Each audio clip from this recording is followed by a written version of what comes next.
अस्सलाम वालेकुम स्टूडेंट्स। आज हमारी लास्ट पोएम है। उसके बाद we have no poems after that. तो हमारा लास्ट पोएम हमारे जी, इसका नाम है in broken images. In broken images, और इसको लिखा है जी रॉबर्ट ग्रेव्स ने। ब्रोकन बोलते हैं टूटा हुआ, इमेज बोलते हैं तसव्वुर, यानी टूटे हुए या बिखरे हुए तसव्वुरात में। ब्रोकन इमेजेस, टूटे हुए तसव्वुरात में। ये है जी ब्रोकन इमेज, टूटा हुआ तसव्वुर या ख़याल, इन में यानी टूटे हुए या बिखरे हुए तसव्वुरात में, ख़यालात में। ये पोएम ख़ासी इंपॉर्टेंट है और आपके लिए, मेरे लिए ये एक लेसन भी है इसमें बहुत सारा। तो इसे हम देखते हैं आज। बेसिकली इस पोएम में शायर जो है, जो पोइट हैं, वो बता रहे हैं हमें कि जो इंसान है, इंसान को ज़िंदगी के जो नज़रियात हैं उसके और तसव्वुरात हैं उनके बारे में तजस्सुस रखना चाहिए। मतलब क्यूरोसिटी, यानी इंसान को अपनी ज़िंदगी के जो आइडियाज़ हैं, जो नज़रियात हैं, जो ख़यालात हैं, उनके बारे में तजस्सुस रखना चाहिए। वो चाहे क्लियर हों इमेजेस या ना हो। इमेज से मुराद हमारी कोई ख़याल है, हमारा नज़रिया है, ठीक है। इमेज मीन कोई हमारा कॉन्सेप्शन, कोई हमारा आइडिया।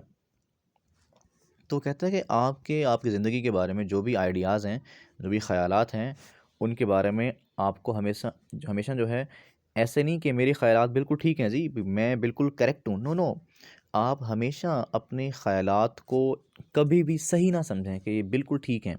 आप उन पे तहकीक करते रहें, आप उन्हें बेहतर से बेहतर करते रहें। बिकॉज़ जिस दिन आप ये समझेंगे कि जी मेरे नज़रियात और ख़यालात तो बिल्कुल दुरुस्त हैं, यानी आप उन्हें बग़ैर सबूत के, बग़ैर उन पे तहकीक किए, बग़ैर रिसर्च किए आप अपने इमेजेस को यानी अपने ख़यालात को बिल्कुल दुरुस्त मान लेंगे, तो वो फिर ऐसा करना क्या करेगा आपको? ऐसा करना आपको बहुत डल बना देगा, ठीक है? यानी आपको सुस्त कर देगा, आपको निकम्मा बना देगा। बिकॉज़ जब आपको ये बात आपके ज़हन में बैठ गई कि हम तो भई सही हैं, हमारे आइडियाज़ तो बिल्कुल दुरुस्त हैं, ये बात मेरी बिल्कुल ठीक है। कभी-कभी ऐसे करते हैं ना आप कि आप समझते होंगे लेसन पढ़ते हुए कि नहीं मुझे आता है ये चीज़ मुझे क्लियर है, कन्फर्म है बस ये। आप फिज़िक्स पढ़ रहे हो, आप उर्दू पढ़ रहे हो, इंग्लिश पढ़ रहे हो, केमिस्ट्री पढ़ रहे हो, आप बायो पढ़ रहे हो, तो जब आप ये समझते हैं कि नहीं मुझे आता है ये, तो और आपने ख़ुद को टेस्ट ना किया हो, आपने जब लिख के चेक ना किया हो, किसी को सुनाया ना हो या ख़ुद को ना सुनाया हो, और आप ऐसे ही कहते हैं कि बस मुझे आता है, मैंने पढ़ लिया है ये, तो फिर ऐसी बातें बहुत नुकसानदेह हैं, ठीक है। और ऐसा बंदा फिर बहुत काहिल बन जाता है। तो कभी भी, तो यहाँ पे दो लोगों का कॉन्सेप्ट है, यहाँ पे दो बंदों को कंपेयर किया हुआ, दो बंदों को, ठीक है। एक बंदा ऐसा है इस पोएम में, एक वो कैरेक्टर है जो अपने आइडियाज़ को, अपने तस्वुरात को बिल्कुल दुरुस्त समझता है, उन पर तहकीक नहीं करता, ठीक है। और एक वो बंदा है जो उसके ख़यालात हैं, जो उसके नज़रियात हैं, जो उसके तस्वुरात हैं, वो उनको हमेशा अनक्लियर समझता है कि मेरे ख़यालात अभी वाज़ेह नहीं है, नहीं अभी मेरा कॉन्सेप्ट क्लियर नहीं है, अभी जो मैं बात सोच रहा हूँ ना वो ठीक नहीं है। वो अपने ख़यालात पर भरोसा बिल्कुल करता ही नहीं है। और जो बंदा अपने ख़यालात पर बिला तहकीक किए भरोसा कर लेता है ना, वो सुस्त हो जाता है। और जो बंदा अपने ख़यालात को हमेशा अनक्लियर समझता है, गैर वाज़ेह समझता है, हमेशा अपने ख़यालात पर ट्रस्ट नहीं करता कि नहीं अभी क्लियर नहीं है ये बातें, वो बंदा हमेशा अक्लमंद और ज़हीन बन जाता है और वो बहुत तेज़ हो जाता है, ठीक है। तो हमें भी ज़िंदगी के बारे में हमेशा गौर व फ़िक्र करना चाहिए और किसी भी बात को कभी भी आखिरी मत नहीं समझना चाहिए कि ये बात आखिरी है जी, बस ये काम ख़त्म हो गया ये। सो इसे स्टार्ट करते हैं हम। हाँ जी। He is quick thinking in clear images. He is quick thinking in clear images. I am slow thinking in broken images. और जी वो समझता है कि उसके इमेजेस क्लियर हैं। थिंकिंग इन क्लियर इमेजेस, वो अपने इमेजेस को, अपने ख़यालात को क्लियर, बड़ा वाज़ेह समझते हुए अपने आप को क्विक, ज़हीन समझता है। क्विक मतलब रैपिड या शार्प। वो अपने आप को बहुत, ये क्लेवर, वो अपने आप को बहुत तेज़ समझता है कि मेरे आइडियाज़ बहुत क्लियर हैं भाई। और मैं, आई am slow and thinking in broken images, और मैं जो है, मैं बड़ा स्लो हूँ, मैं बड़ा कुन ज़हन हूँ। थिंकिंग इन ब्रोकन इमेजेस, और मेरे ख़यालात कैसे हैं जी, टूटे फूटे हुए। यानी वो बड़े वाज़े अंदाज में सोचता है और मैं जो मेरा अंदाज़ है, जो मेरे ख़यालात हैं वो कैसे हैं, ब्रोकन हैं। मैं टूटे फूटे हुए ख़यालात में सोचता हूँ और अपने आप को स्लो समझता हूँ, अपने आप को कुन समझता हूँ, अपने आप को डल समझता हूँ। वो बंदा जो है वो ख़ुद को बहुत तेज़ समझता है। वो तेज़ है क्योंकि वो बड़ा क्लियरली सोचता है, ठीक है। यानी उसके वो अपने ख़यालात को बड़ा वाज़े समझता है कि मेरे ख़यालात बहुत वाज़े हैं, तो मैं क्विक हूँ। और ये जो ये है, ये समझता है कि मैं आई am slow thinking in broken images, और मैं जो है मैं कुन ज़हन हूँ क्योंकि मेरे ख़यालात टूटे फूटे हुए हैं। अच्छा जी, he becomes dull trusting to his clear images, और वो जो है, ये इसका सेकंड इसका कपलेट है। He becomes dull trusting to his clear images, I become sharp mistrusting my broken images. वो कहते हैं वो बंदा, वो अपने ख़यालात को वाज़े समझते हुए वो समझता है कि जी मेरे इमेजेस क्लियर हैं, मेरे ख़यालात क्लियर हैं, तो उन इमेजेस पर ट्रस्ट कर लेता है कि नहीं बिल्कुल ये ठीक है। और वो डल बन जाता है, सुस्त बन जाता है, बिकॉज जब वो मज़ीद काम नहीं करेगा ना उन पे, तो वो ज़ाहिर है वो सुस्त हो जाएगा ना। I become sharp mistrusting my broken images, तो मैं जो है मैं शार्प बन जाता हूँ, मैं मज़ीद तेज़ हो जाता हूँ। आई बिकम इवन क्लेवर, मैं और तेज़ हो जाता हूँ, ठीक है। क्यों बोला? Because I mistrust my broken images, क्योंकि मैं अपने इमेजेस पर मिसट्रस्ट करता हूँ, यकीन नहीं करता। यानी मैं उन्हें जो है अभी भी अपने इमेजेस को जो है वो मुकम्मल नहीं समझता। सो मैं बार बार तहकीक करता रहता हूँ उन पे। देखें ना, जब आप फॉर एग्ज़ाम्पल आपको लगे कि यार आपको ये चीज़ याद नहीं है, ठीक है, आप उसे फिर पढ़ेंगे। आपने पढ़ लिया, आप कहेंगे नहीं अभी कुछ कमी बाकी है, उसे फिर पढ़ लिया, फिर कहेंगे नहीं अभी भी कुछ प्रॉब्लम बाकी है, फिर पढ़ लिया। तो ये जो आप अपने ख़यालात पे बार बार शक कर रहे हैं ना, आप अपनी चीज़ों के बारे में, अपने आइडियाज़ के बारे में जो सवाल करते हैं कि नहीं अभी याद नहीं है मुझे, ये चीज़ आपको शार्प करती है, क्योंकि इसके बाद आप मज़ीद तहकीक करते हैं ना। So trusting his images he assumes their relevance, and trusting my images mistrusting my images I question their relevance. वो कहते हैं कि वो बंदा जो है ना, ट्रस्टिंग हिज इमेजेस, वो अपने इमेजेस, अपने आइडियाज़, अपने कॉन्सेप्ट्स, अपने नोशंस, अपने ख़यालात को उन पर ट्रस्ट करता है ना। And he assumes their relevance, और वो ही एज्यूम्स, वो फ़र्ज़ कर लेता है देयर रेलेवेंस, उनकी दुरुस्तगी को, ठीक है। यानी वो पहला बंदा जो है ना, वो अपने जो ख़यालात हैं उनकी उन उन इमेजेस को वो उन पर ट्रस्ट करता है वो, ठीक है। वो समझता है कि ये ठीक हैं, और ही एज्यूम्स देयर रेलेवेंस, रेलेवेंस मतलब एप्लीकेशन, दुरुस्तगी, सिग्निफिकेंस, अहमियत या सूटेबिलिटी। यानी वो अपने इमेजेस को उन पर ट्रस्ट करता है, और फिर उनकी जो दुरुस्तगी है, यानी वो समझता है कि भाई मेरे इमेजेस दुरुस्त हैं, और वो उनकी दुरुस्तगी, उनकी रेलेवेंस को, उनकी करेक्शन को, कि वो दुरुस्त हैं, इस बात को फ़र्ज़ कर लेता है कि हाँ जी ठीक है बस।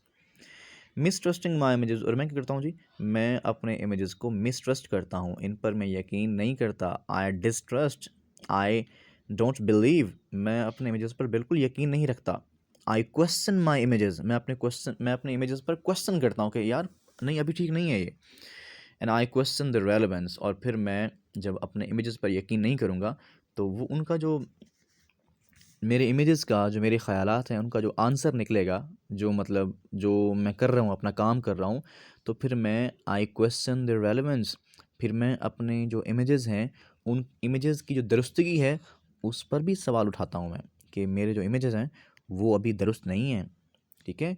यानी मैं अपने ख़यालात पर भरोसा ना करके भी उनकी दुरुस्तगी को सवाल करता हूँ कि शायद अभी ये गलत हो, शायद ये गलत हो, ठीक है। यानी ऐसा नहीं कि अभी आप रिसर्च कर रहे हैं, तहकीक कर रहे हैं, आप कुछ कर रहे हैं और आप कहते हैं हाँ बस ठीक हो गया जी, हो गया जी। नो नो, आप अपने जो जो आपके कॉन्सेप्ट्स हैं, आप उन पे मज़ीद सवाल करें।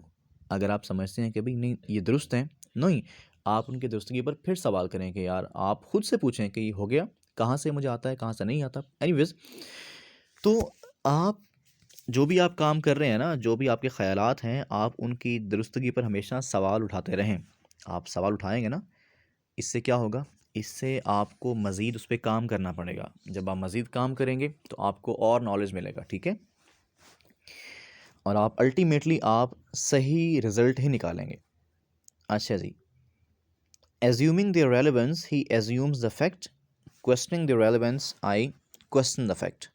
अब जनाब आप जो तहकीक कर रहे हैं, आप जो काम कर रहे हैं, आपने अपने इमेजेस की रेलेवेंस को अज्यूम किया था ना कि इनकी ये दुरुस्त हैं जी, बिल्कुल आपने उनकी दुरुस्तगी को फ़र्ज़ कर लिया था, हाँ जी फ़र्ज़ करिए दुरुस्त हैं, तो यकीनन ही एज्यूम्स द फैक्ट, फिर आखिर में वो जो हकीकत है, जो रिज़ल्ट निकलता है, वो उस रिज़ल्ट को भी फ़र्ज़ कर लेता है कि इसका रिज़ल्ट ये होगा और वो ठीक होगा बिल्कुल। लेकिन मैं क्या करता हूँ, क्वेश्चनिंग देयर रेलेवेंस। भाई मैं तो अपने आइडियाज़, अपने ख़यालात की जो दुरुस्तगी है ना, उस दुरुस्तगी को मैं कभी भी आखिरी नहीं मानता, उस दुरुस्तगी को मैं कभी भी फ़ाइनल नहीं मानता, उस दुरुस्तगी को मैं कभी भी दुरुस्त नहीं मानता, बल्कि उस पे मैं क्वेश्चन करता हूँ। जब मैं उसकी अपने आइडियाज़ की दुरुस्तगी पर क्वेश्चन करूँगा, आई क्वेश्चन द फैक्ट, तो फिर जो उसका रिज़ल्ट निकला, मैं उस रिज़ल्ट को भी क्वेश्चन करूँगा। लेकिन जब रिसर्च होती है ना किसी फील्ड में, फ़िज़िक्स में, केमिस्ट्री में, किसी भी फील्ड में रिसर्च होती है, तो जो रिसर्चर है, रिसर्चर एक बार तहकीक करने के बाद, आपने पढ़ा होगा, वो ऑब्जर्वेशंस करता है, वो डिडक्शंस बनाता है, ये जो भी है हाइपोथेसिस है, डिडक्शन है, फिर वो एक्सपेरिमेंट्स करता है और फिर जो है वो थ्योरी बनाता है, फिर लॉ बनता है। तो वो अपने एक्सपेरिमेंट्स करने के बाद जब रिज़ल्ट्स निकालता है, तो उस वो रिज़ल्ट्स भी ऐसे नहीं बनाता कि खुद से ही अकेला बैठ के बना दे। नहीं, नहीं, वो क्या करेगा, वो बेसिकली अपनी रिसर्च करने के बाद अपनी रिसर्च को पब्लिश करता है। जो दुनिया के जो मशहूर जो रिसर्च जर्नल्स हैं, जो बड़े मैगज़ीन हैं, उनमें पब्लिश करेगा और फिर दुनिया के तमाम जो साइंटिस्ट हैं, जो उस फील्ड के हैं, वो उस पे काम उससे देखेंगे, उसको पढ़ेंगे। यानी वो उसकी रिसर्च तमाम जो लोग हैं उस फील्ड के, उनके लिए ओपन होती है। ऐसा नहीं है कि वो अपनी बात को खुद ही दुरुस्त मान के बैठ जाए कि बस ठीक है जी, मैंने काम कर लिया है, मैंने बहुत मेहनत की, अब ये ठीक है, इसका रिज़ल्ट जो फैक्ट निकले वो ठीक है बिल्कुल। नो, नो, तमाम दुनिया के बंदे जब उस पे रिसर्च करते हैं और जब उनके रिज़ल्ट्स सबके सेम आते हैं, यानी अंदाज़ ये है कि जो कुछ आप जानते हैं ना, आप समझें कि नहीं, अभी मेरा इल्म इनकम्प्लीट है और मुझे अभी और जानना है, अभी ये नामुकम्मल है, तो तब जाके आप जब बार-बार अपने आइडियाज़ को क्वेश्चन करेंगे, उन्हें आप बार-बार रद्द करेंगे, उन पे सवाल उठाएँगे, फिर आपका इल्म बढ़ता जाएगा और आपके रिज़ल्ट्स बेहतर बनेंगे। व्हेन द फैक्ट जी, when the fact fails him, he questions his senses. अब जब उसका रिज़ल्ट गलत निकल आया, जब उसके जो फैक्ट है, जो हकीकत है, उसने उसको नाकाम कर दिया, तो क्या होगा, ही क्वेश्चंस हिज सेंसेस, तो वो अपने हवास, जो उसके हवास हैं, जो हम जानते हैं ना 5 सेंसेस हैं हमारी, 5 भी और 6 भी होती हैं कभी कभी किसी की, वैसे सबकी होती हैं। तो वो अपने जो सेंसेस हैं, जो अपने क्या बोलेंगे उनको, जो हवास हैं, फिर वो उनको ना नामुकम्मल जानता है। वो कहता है शायद मेरे जो सेंसेस हैं ना, वो मतलब इम्पेयर्ड हैं, वो नामुकम्मल हैं। यानी जब उसकी फैक्ट उसको फेल कर देती है, तो वो कहता है कि जिन हवास से, मैंने अपनी आँखों से, अपने सूंघने, सुनने, देखने से जो मैंने रिज़ल्ट्स निकाले हैं, फिर रिज़ल्ट गलत निकले, इट मीन्स मेरी जो सेंसेस हैं, मेरी सेंसेस ही गलत हैं। और व्हेन द फैक्ट फेल्स मी, वो कहता है मेरी बात, अपनी जब बात करता है कि जब मुझे मेरी फैक्ट्स फेल करती हैं ना, जब हकायक जो निकाले मैंने, रिजल्ट निकाले, जब वो मुझे फेल करते हैं, I prove my senses, I approve my senses, मैं कहता हूँ हाँ भाई, मैंने तो पहले ही कहा था कि मेरा काम जो है ना वो अच्छा नहीं है, मैंने पहले ही कहा था कि मेरे जो इमेजेस हैं वो ब्रोकन हैं और मेरे आइडियाज़ बड़े मीनिंगलेस हैं, और जो मेरी फैक्ट निकली है वो फैक्ट भी मतलब कोई इतनी ऑथेंटिक नहीं है, तो मैंने तो पहले ही कहा था कि मेरा काम अच्छा नहीं है। तो जब मुझे मेरा काम फेल करता है, जब मेरे रिजल्ट्स मुझे फेल करते हैं, आई अप्रूव माई सेंसेस, और मैं अपनी सेंसेस को अप्रूव करता हूँ, तस्दीक करता हूँ उनको। अप्रूव मतलब support. He continues quick and dull in his clear images, और वो जो बंदा है जिसके बारे में फोर्ड बात कर रहे हैं, he continues quick and dull in his clear images, वो ही कंटिन्यूज क्विक, वो हमेशा अपने आप को मुसलसल, अपने आप को ज़हीन समझता है और वो बन के जाता है, वो डल बन जाता है। इन हिज क्लियर इमेजेस, वो अपने वाज़े ख़यालात, वो अपने वाज़े, यानी अपने ख़यालात को वो वाज़े समझ कर वो डल बन जाता है। समझता क्या है वो अपने आप को, क्विक समझता है। आई कंटिन्यू स्लो, और मैं बड़ा स्लोली मैं अपना काम करता रहता हूँ। एंड शार्प, और मैं तेज़ बन जाता हूँ। इन माई ब्रोकन इमेजेस, अपने टूटे फूटे ख्यालात के साथ। ठीक है, यानी मैं अपने आइडियाज़ को ब्रोकन समझता हूँ और मैं ग्रेजुअली क्या बन जाता हूँ, शार्प बन जाता हूँ। He in a new confusion of his understanding, and I in a new confusion understanding of my confusion. वो कहता है he in a new confusion, यानी वो बंदा जो है ना, जो अपने आइडियाज़ को क्लियर समझता है, वो अब नई परेशानी का शिकार हो गया है। Of his understanding. वो समझता है कि शायद जो मेरी अंडरस्टैंडिंग है ना वो गलत है, यानी वो बेचारा अपने आप को कोसता है कि जो मेरी अंडरस्टैंडिंग है, जो मेरी समझ बूझ है, ठीक है, जो मेरी परसेप्शन है चीज़ों के बारे में, वो बहुत गलत है। He in a new confusion of his understanding, यानी उसने जो कुछ समझा, उसके जो कुछ समझने से कि भाई मैं तो ठीक था, मेरे इमेजेस सही थे, तो उसने जो कुछ समझा, जब रिजल्ट्स गलत निकला तो वो फिर क्या करता है, अपनी समझ बूझ के बारे में परेशान होता है कि भाई मेरी समझ बूझ ही बिल्कुल फेल्ड है, ठीक है, मैं बिल्कुल निकम्मा हूँ, नाकारा हूँ, मेरी अंडरस्टैंडिंग ही गलत चीज़ों के बारे में। लेकिन जो ये है, I in a new understanding of my confusion, अब वो कहते हैं मैं जो अपने इमेजेस के बारे में बड़ा कंफ्यूज था, मैं हमेशा अपने इमेजेस के बारे में, अपने आइडियाज़ के बारे में बहुत परेशान रहा ना, कि मेरे इमेजेस ब्रोकन हैं, मेरे इमेजेस जो हैं अभी इनकम्प्लीट हैं, अभी डाउटफुल हैं, ठीक है, तो ऑथेंटिक नहीं है। तो मैं जो अपने इमेजेस के बारे में कंफ्यूज रहा, तो मेरी उस कन्फ्यूजन ने मुझे क्या कर दिया, मुझे एक नई अंडरस्टैंडिंग दी है, मुझे एक नई समझ दी है। ठीक हो गया। तो ये था हमारा आज का टॉपिक। हमारी लास्ट पोएम इंशाल्लाह हम कल से हमारा फर्स्ट प्ले स्टार्ट कर देंगे, उसका text. So you need to have your books, textbooks. तो ये आपने क्वेश्चन करने हैं, इसके सिनोनिम्स और एमसीक्यूज करने हैं, and that's all for today. Meet you tomorrow इंशाल्लाह। थैंक यू एंड अल्लाह हाफिज़।